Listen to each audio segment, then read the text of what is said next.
There comes a moment in every human life when the air thickens, when time feels heavier, when the soul whispers. This is the final threshold before your life completely changes. It is not mere coincidence, it is destiny aligning with the archetype that lives within you. At this boundary, fear will rise, doubt will echo, but so too will the voice of your deeper self. Jung once said, "Until you make the unconscious conscious, it will direct your life and you will call it fate." This moment before change is not fate, it is choice, awareness, and the courage to step through the door of transformation. You stand before a threshold, a point in time when destiny gathers itself around you. It does not come with trumpets or obvious signs, it comes quietly, almost imperceptibly, as if the very air has grown heavier with meaning. Everything in your life, every victory, every wound, every mistake, every dream, has led you here. This moment is not random, it is the culmination of patterns, the ripening of your soul's journey, the very point where your inner story and the outer world converge. The threshold is not simply a doorway to new circumstances, it is a passage into a deeper reality of yourself. To cross it requires more than action, it requires awakening. You must sense that what lies behind you is no longer alive, no longer sufficient for the person you are becoming. The comforts of yesterday suddenly feel too small, like a garment that no longer fits. You can cling to it, but to do so is to suffocate. Destiny is not something imposed upon you from outside, it is the voice of your own unconscious calling you forward. It whispers, "Become more." Do not betray the potential written in your soul. The threshold is sacred because it asks for your decision. You are free to step back into the familiar, but if you do, the voice will haunt you. You are free to remain asleep, but the dream will turn to restlessness. To stand at the threshold of destiny is to feel both terror and wonder at once. Terror, because everything you know must be surrendered. Wonder, because what awaits you carries the possibility of your full becoming. It is not a simple choice, it is a transformation, and when you take that step forward, you do not just change your life, you fulfill a chapter of your soul's eternal journey. The moment you draw near to real transformation, the shadow rises. It is not a coincidence, nor is it an accident of the mind. It is a law of the psyche. Before you may step into the next stage of your life, the parts of yourself that you have denied, rejected, or feared will appear before you. They are not there to punish you, they stand as gatekeepers, demanding that you acknowledge them before you pass through. The shadow is that voice that whispers, "You are not worthy. You are not ready. You cannot handle what lies ahead." It is the fear that coils in your stomach, the doubts that echo in your head, the memories of failure that resurface just as you are about to leap forward. Most people turn back here. Most people mistake the shadow for a warning to stop. But Jung taught us that the shadow is not the end, it is the beginning. The shadow comes clothed in everything you wish you could avoid: shame, fear, guilt, anger, weakness. Yet beneath these disguises is a hidden treasure. The very energy that terrifies you is the same energy that, once integrated, becomes strength, wisdom, and resilience. The shadow does not stand against you, it tests whether you are prepared to carry the weight of your own wholeness. To face the shadow is to look into the mirror and say, "Yes, this is also me." It is to embrace your flaws as teachers, your wounds as sacred, your darkness as part of your light. Only then does the gate open. Only then do you discover that what you feared most was never meant to destroy you. It was meant to initiate you. The shadow as gatekeeper is the soul's way of ensuring that only those willing to be honest with themselves may cross into a new life. It asks you, will you carry all of yourself into this next chapter, or will you remain divided, half alive, half awake? If you choose to face it, the shadow transforms from an obstacle into a guide, leading you deeper into the truth of who you are. There comes a moment when the old self can no longer walk with you. It is not a betrayal of who you have been, but a recognition that certain identities, habits, and patterns have served their purpose, and now must dissolve. The death of the old self is not gentle, it is rarely a quiet departure. It feels like the tearing away of something familiar, something that once gave you security, even if it also confined you. The ego resists this death, it clings to its titles, its roles, its comforts. It whispers, "Without me, you are nothing. Without me, you will be lost. And so the struggle begins. The part of you that knows you must change against the part of you terrified to let go. This inner death feels like chaos, as if the ground beneath your feet is breaking apart. Yet what is breaking is not the foundation of your life, but the cage that has kept your deeper being trapped. We all carry outdated versions of ourselves. They are masks we once needed to survive, defense mechanisms born in childhood, identities shaped by others' expectations. They served you then, but they cannot serve you now. To cling to them is to live a half-life, forever circling the same limitations. The death of the old self is liberation. It is a funeral for falsehoods, a burial of illusions, a letting go of every story that is too small for your soul. Jung taught us that rebirth always requires death. There is no transformation without surrender. The butterfly is not born until the caterpillar dissolves into nothingness. In the same way, who you are becoming cannot emerge until who you have been releases its hold.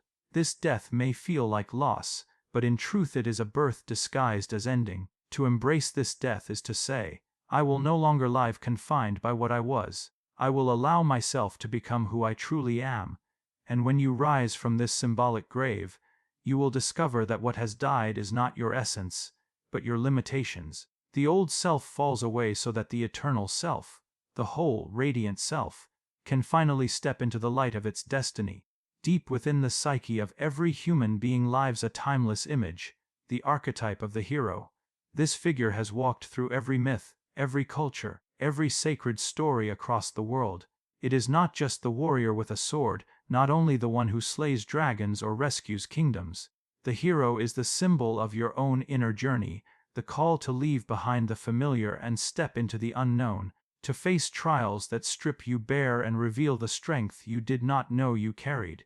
The hero archetype awakens when life demands more of you than comfort, more than survival. It rises when you can no longer ignore the voice that whispers, there is something greater for you to live, something deeper for you to embody. In that moment, you stand on the edge of two worlds, the known world of safety and repetition, and the unknown world of growth, danger and destiny. The hero always chooses the unknown, even trembling, because to remain in the old world would mean a kind of death without living. But understand this, the hero is not fearless. The hero is the one who moves forward despite fear. The battles that matter are not fought against monsters outside, but against the inner adversaries, the shadow, the doubt, the old self that clings and resists. These inner battles are harder than any sword fight, for they demand honesty, humility, and the courage to face the naked truth of your soul. The hero suffers. The hero is rejected, misunderstood, and tested to the limits. But this suffering is not meaningless. It is the crucible where the ordinary self is burned away so that the extraordinary self can emerge. Every pain endured, every fall survived, every tear shed becomes the very material of transformation. You are the hero of your own myth. The call to adventure is not somewhere far away. It is here, now, in the trials and changes that life places before you. To accept this call is to step into your own greatness, to live not as a passive participant, but as an active creator of your destiny. And remember this, in every story, the hero does not return the same. They come back transformed, bearing gifts, wisdom, and light for others. Your journey is not only for yourself. It is for all who will be touched by the radiance of the self you are becoming. Suffering is the great teacher that no one wishes for, yet every soul encounters. It comes uninvited, sometimes with brutal force, stripping away illusions and tearing open the heart. We resist it, curse it, and often mistake it as punishment. Yet suffering, when faced with courage and awareness, becomes the very forge in which the soul is refined. There is a depth to suffering that nothing else can unlock. Success may inflate the ego, comfort may lull the spirit, but suffering cuts through the surface and drives you into the raw essence of life. It is in suffering that you discover what truly matters. It is in suffering that masks fall, pretenses shatter, and the soul is forced to confront its own naked truth. Jung understood that the wounds we carry are not simply obstacles to overcome, they are symbols, messages from the unconscious pointing us toward wholeness. Every pain contains meaning, though it may not reveal it immediately.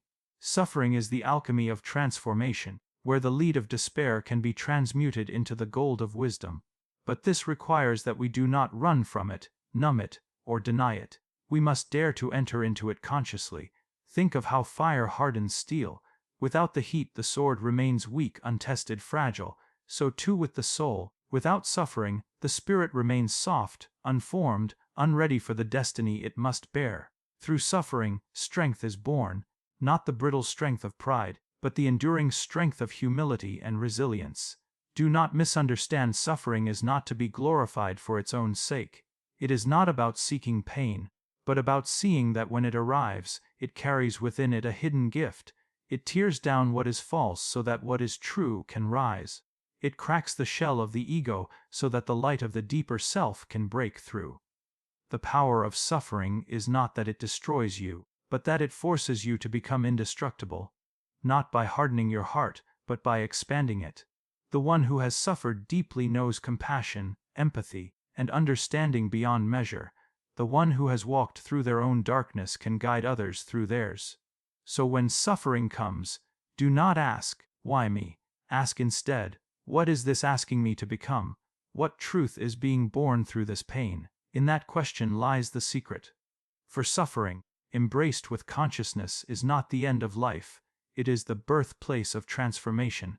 The call of individuation is the deepest summons of the human soul. It is the voice within that refuses to let you remain only a fragment of who you truly are. It is the mysterious push toward wholeness, the insistence that you discover and integrate every hidden part of yourself, your light, your shadow, your strengths, your weaknesses, your wounds, and your gifts. This call is not always gentle. Often it comes as a disturbance, a restlessness, a sense that the life you are living, no matter how successful it may appear, is not the life you were meant to live in full. Individuation is not about becoming perfect. It is not about erasing your flaws or living up to society's image of what you should be. It is about becoming real, authentic, whole. Jung understood that the unconscious carries everything we repress, deny, or exile within ourselves. The call of individuation demands that we turn toward these neglected aspects, not to destroy them, but to embrace them. Every shadow has its gift. Every rejected part holds a piece of your completeness. This process often feels like a battle between two worlds, the world of conformity, where you live according to expectations and roles, and the world of authenticity, where you live according to the truth of your soul. To follow the call of individuation is to risk being misunderstood, to walk away from false securities, and to confront the discomfort of change. But it is also to discover a life that vibrates with meaning, because it is yours, utterly and unmistakably yours. The call does not come once, it comes again and again, each time louder when ignored. At first, it may whisper in your dreams, in your longings, in the quiet dissatisfaction you feel even when everything looks fine on the surface.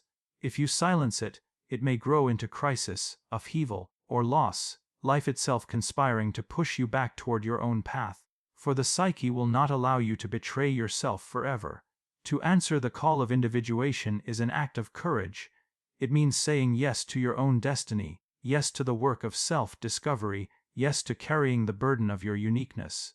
It is a lifelong journey, one that has no final completion, for the self is infinite and ever unfolding. Yet each step brings you closer to alignment, closer to the unity of who you truly are.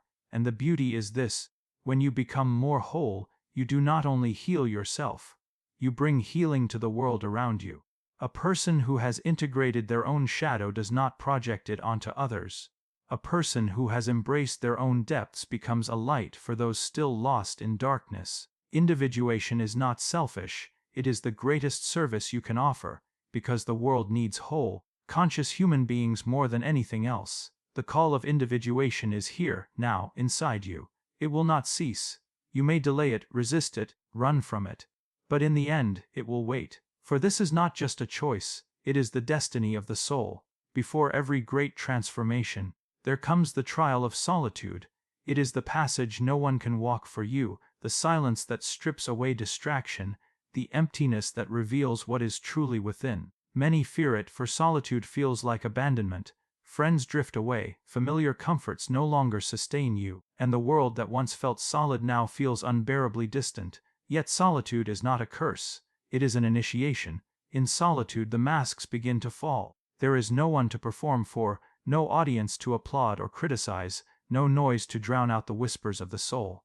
At first, this silence can feel unbearable, like standing in a vast wilderness with no direction. The mind rebels, searching for escape, for company, for anything to avoid the confrontation with one's own depths. But this is precisely why solitude is necessary, because without it, you cannot hear the voice that lives beneath the noise. The trial of solitude asks you to endure the loneliness long enough to discover that you are not truly alone. Within the stillness, something else awakens. The self, the eternal presence at the core of your being. It is quiet, patient, and often ignored, but when everything else falls away, it steps forward. To meet this self is to meet the one companion who has always walked with you, even when you could not see it. Jung knew that individuation requires solitude, not a permanent withdrawal from life, but a sacred period of stepping back, of separating from the collective, so that you may discover what is yours and what was merely borrowed from others. Solitude is the crucible in which your individuality is tested. Do you know who you are when no one is watching? Do you know what you believe when no one is telling you? Do you know what your soul longs for when the voices of the crowd are silent? The trial of solitude will tempt you to run. You will want to fill the space with noise, with distraction, with anything that spares you from facing yourself. But if you can stay, if you can sit in the silence, endure the emptiness, allow the loneliness to do its work, you will find that solitude transforms into strength.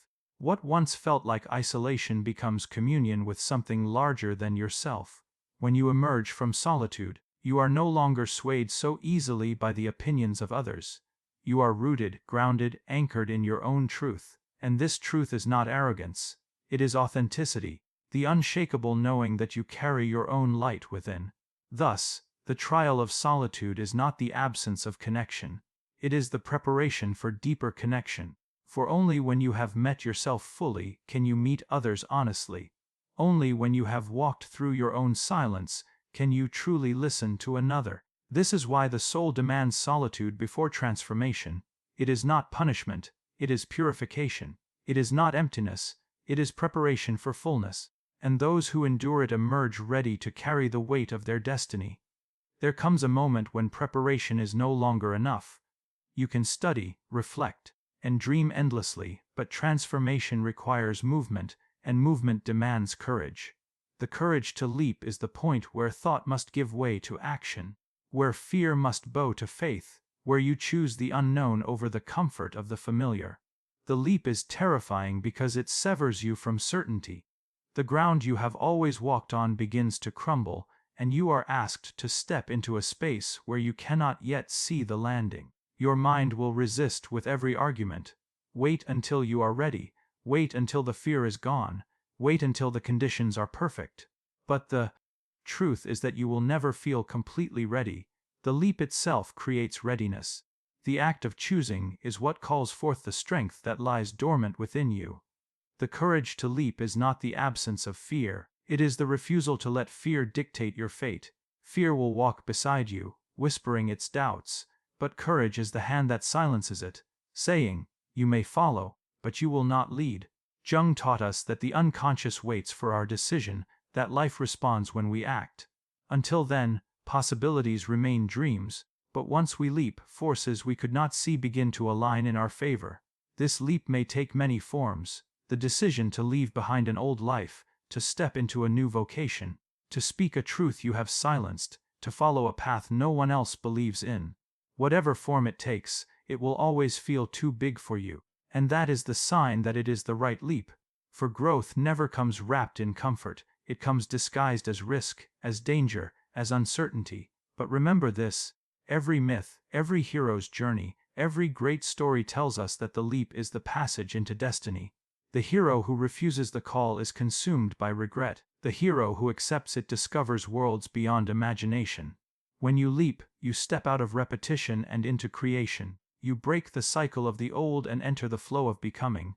The leap does not guarantee ease, but it guarantees transformation. Even if you stumble, even if you fall, the act of leaping reshapes you. You are no longer the same.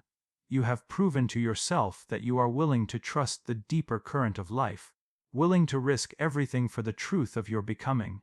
And here lies the paradox: once you leap, the very ground you feared losing rises up to meet you. Life does not abandon the courageous, it unfolds before them, revealing paths invisible from the ledge. The leap is not a fall into nothingness. It is a flight into the fullness of who you are meant to be.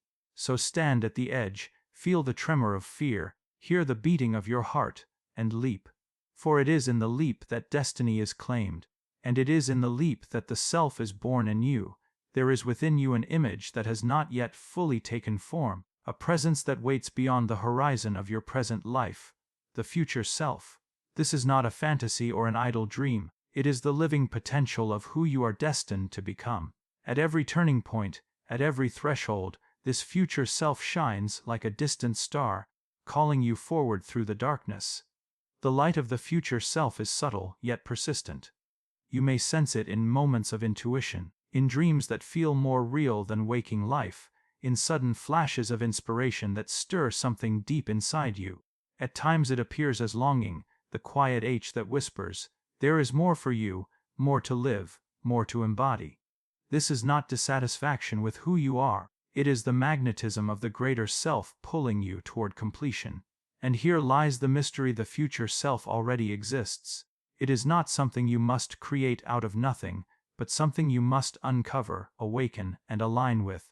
Jung taught us that we are guided not only by the memory of the past, but also by the image of the future. The psyche does not move backward, it moves toward wholeness, toward becoming what it has always carried within. When you are lost, when you doubt, when you fear you cannot continue, it is the future self that sustains you. It is as though a wiser, stronger, more radiant version of you is reaching back through time, saying, "Keep walking, I am waiting for you." Every struggle, every fall, every tear will only make you more prepared to stand where I stand. To trust this light is to live not only for the present moment, but for the unfolding of your destiny. The path to this self is not straight. It winds through shadow, through trials, through solitude and suffering. But with each step, the distance between who you are and who you are meant to be grows smaller. The light grows brighter, the voice grows clearer.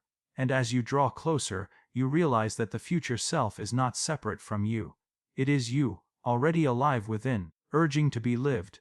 To walk toward this light requires courage, but it also requires faith.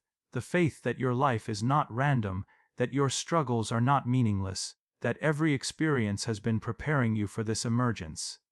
The future self is not waiting for perfection, it is waiting for your willingness to answer the call.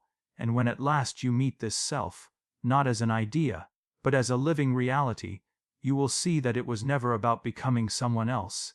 It was always about becoming who you truly are, fully and without compromise. That light has always been inside you, you are only now ready to embody it. The future self is not a distant dream, it is the destiny of your soul, and every step you take toward it illuminates not only your path, but also the path for others who walk in darkness. For the light of the future self is not just for you. It is a beacon meant to guide the world.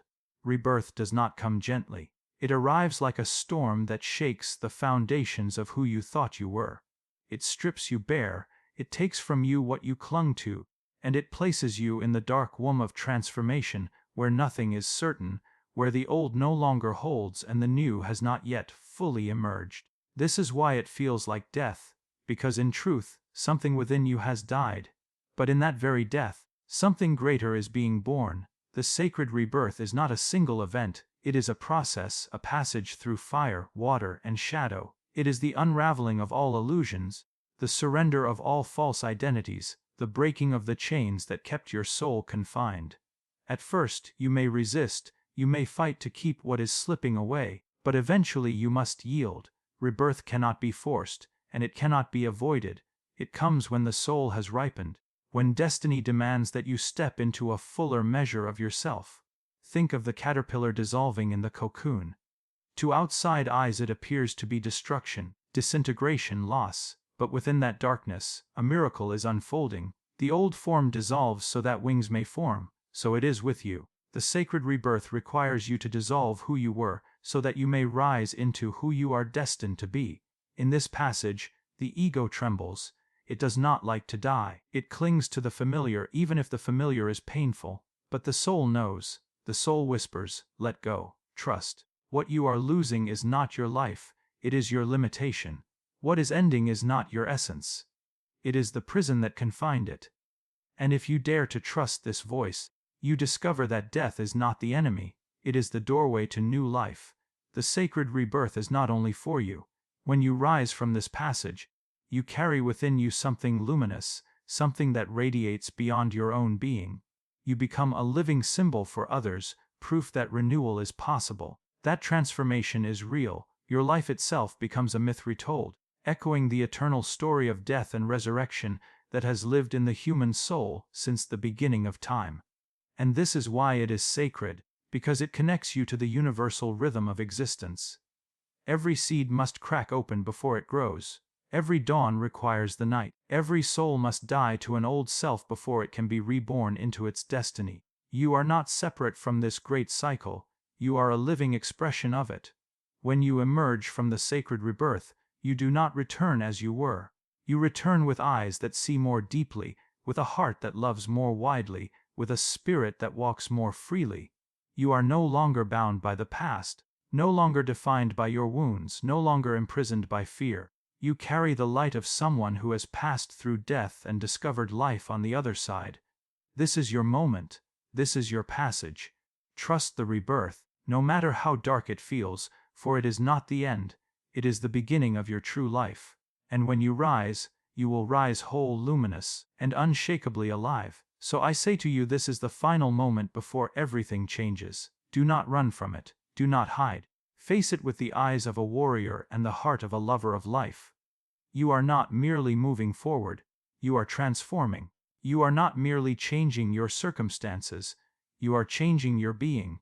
And when you cross this threshold, you will not just live a new life, you will live your true life.